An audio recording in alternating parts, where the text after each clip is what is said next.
दुरुपयोग करने और संवेदनशील सूचना निजी कंपनियों को देने का आरोप हो, उसे यूपी सरकार तीन विभागों का प्रमुख सचिव बना दे, और वो भी तब जबकि इस वरिष्ठ आईएएस के खिलाफ सीबीआई की जांच चल रही हो। आप सोचेंगे भला ऐसा कैसे हो सकता है, लेकिन ऐसा हुआ है। अपने यूपी के अखिलेश सरकार इस वरिष्ठ नौकरशाह पर ऐसी ही मेहरबानी दिखा रही है। मामला है आईएएस सदाकांत का, जिन्हें यूपी सरकार ने तीन विभागों का प्रमुख सचिव बना रखा है, जबकि सदाकांत पर आरोप है कि केंद्रीय गृह मंत्रालय में प्रतिनियुक्ति पर रहते उन्होंने एक प्रोजेक्ट से जुड़ी अहम सूचनाएं निजी कंपनियों को दी। सदाकांत उस वक्त गृह मंत्रालय में ज्वाइंट सेक्रेटरी थे। इस आरोप के सामने आते ही साल 2011 के मई महीने में केंद्र सरकार ने उन्हें वापस यूपी भेज दिया था और तभी से उनके खिलाफ सीबीआई जांच भी चल रही है। किसी दौर में लखनऊ के डीएम और इलाहाबाद मंडल के कमिश्नर रहे सदाकांत को यूपी की मौजूदा अखिलेश सरकार ने सूचना और जनसंपर्क, आवास और शहरी नियोजन और बाल विकास एवं पुष्टाहार विभागों का प्रमुख सचिव बनाया है। अब सवाल यह है कि आईएएस सदाकांत पर यह मेहरबानी क्यों, खासकर जबकि उनके खिलाफ सीबीआई की जांच चल रही है।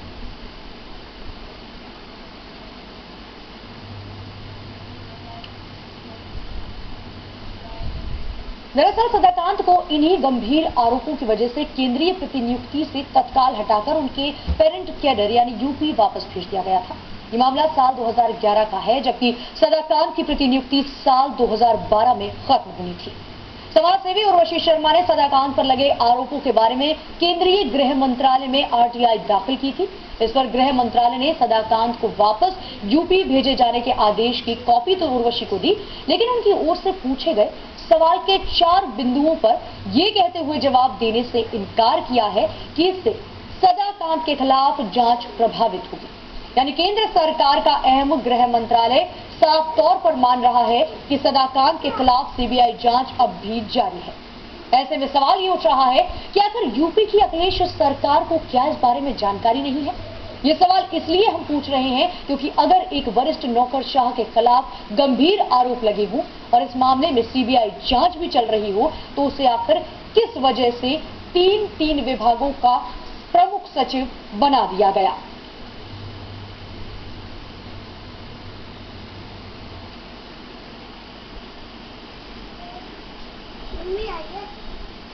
चलिए इन्हीं सब बातों पर चर्चा करेंगे। हमारे साथ के न्यूज के संवाददाता भी जुड़े हुए हैं, संजय श्रीवास्तव, और हमारे साथ सामाजिक कार्यकर्ता उर्वशी शर्मा भी जुड़ी हुई हैं, जिन्होंने आरटीआई के जरिए ये पूरी जानकारी निकाली और उसके बाद ही पूरा मसला सामने आ रहा है। उर्वशी जी, स्वागत है आपका हमारे साथ जुड़ने के लिए। और पहला सवाल ये कि जो आरटीआई आपने दाखिल की, क्या कुछ पूरा मसला था जिसको लेकर आपने सवाल उठाए, क्या पूरा जानकारी में आपकी आया?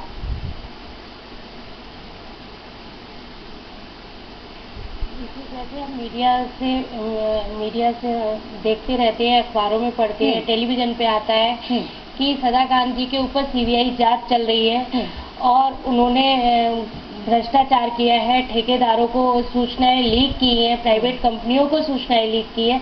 जब ये सारी बातें हमने जब देखी और सुनी और ये जांच चल रही है सीबीआई की, तो हमने आरटीआई फाइल की थी और कुछ सूचनाएं हमने मांगी थी। तो इनकी जो प्रतिनियुक्ति से जो वापस यूपी सरकार को जब इनको वापस भेजा गया, उसका आदेश तो हमको दे दिया और बकाया जो सूचनाएं थी वो उन्होंने ये कहते हुए देने से मना कर दिया, क्योंकि इसमें लिखा हुआ है कि 8(1) जा के तहत सूचना देने से इन्होंने मना किया है, जिसमें स्पष्ट लिखा हुआ है कि अपराधियों के अन्वेषण और पकड़े जाने या अभियोजन की क्रिया में अड़चन पैदा होगी अगर ये सूचनाएं दे दी जाती है।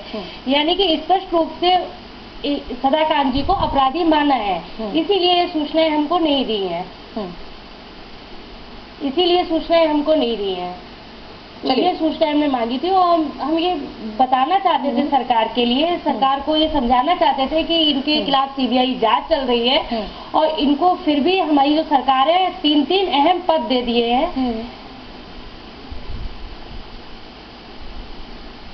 चलिए, तीन अहम पद दे दिए हैं। सामाजिक कार्यकर्ता हैं उर्वशी शर्मा जी, जिन्होंने ये पूरी जानकारी आरटीआई के जरिए निकाली। हमारे साथ संजय भी जुड़े हुए हैं, के न्यूज संवाददाता। संजय, सरकार के तमाम मंत्रियों पर आरोप लगते हैं, कई सारी जगह अव्यवस्था होती है और उसके बाद सरकार कई जगह ये कहती हुई नजर आती है कि पिछले सरकार के अधिकारी हैं जो मनमानी करते हैं, काम नहीं करते। सदाकांत आईएएस हैं, अब भी 3 अहम पदों पर हैं, सीबीआई की जांच भी चल रही है, उसके बाद भी वो पद पर बने हुए हैं। प्रदेश सरकार के पास अब क्या जवाब होगा?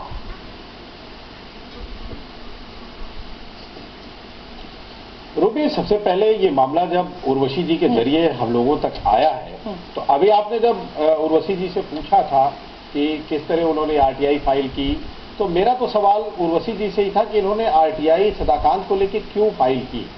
क्या इनका कोई व्यक्तिगत या निजी कोई मामला सदाकांत जी से है?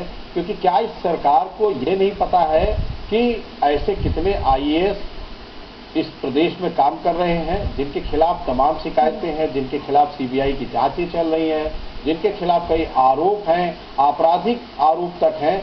ऐसे में वो महत्वपूर्ण पदों पे विराजमान हैं, काम कर रहे हैं।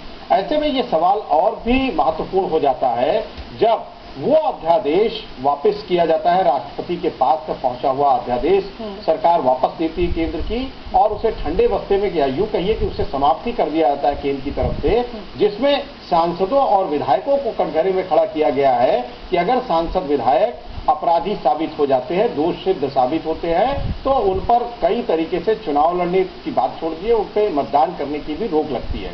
तो ये बड़ा सवाल है कि अगर सांसद विधायक कटघरे में खड़े हो रहे हैं तो आईएएस अफसर क्यों नहीं हो? सबसे ज्यादा जिम्मेदार इन्हें ही माना जाता है। जब कोल आवंटन की जो अभी तक सीबीआई ने 14वीं एफआईआर की थी, उसमें जब पारक साहब का नाम आया था जो कोयला सचिव थे, तो सीधे सीधे प्रधानमंत्री पर उन्होंने हमला किया था। तो आईएएस अफसरों पे जब गाज गिरती है तो इनकी एक लामबंदी होती है।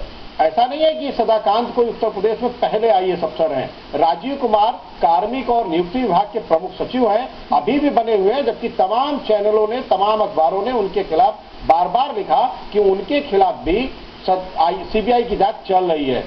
ऐसे ही तमाम अफसर और भी हैं, लेकिन बावजूद इसके सदाकांत 2011 में आए थे, मुझे अच्छी तरह याद है, तब मायावती की सरकार थी और उन्हें बहुत ही कम महत्वपूर्ण वाले विभाग समाज कल्याण में रखा गया था। कोई अच्छी पोस्टिंग नहीं हो पाई, हालांकि वो पैरवी लगातार करते रहे। लेकिन मायावती के जाने के बाद जैसे ही अखिलेश की सरकार बनी और इस बार अखिलेश यादव मुख्यमंत्री बने, तो माना जाता था कि इन्होंने जिस तरह चुनाव में, जब चुनाव 2012 के थे, तो डीपी यादव को टिकट देने से मना किया था, तो लग रहा था कि बड़ी साफ सुथरी इमेज लेके आएंगे, बड़े अच्छे काम करेंगे। फिलहाल उस पर मैं जाना नहीं चाहता हूं कितने अच्छे वो काम कर रहे हैं, किस तरह से कर रहे हैं। लेकिन दुर्गा शक्ति नागपाल का निलंबन का इश्यू भी इस मुद्दे पे अहम हो जाता है, उसकी चर्चा करना भी, कि उसे क्यों निलंबित कर दिया गया, आनन फानन में हटाया गया और क्यों उसे फिर वापस किया गया, सबके सामने है।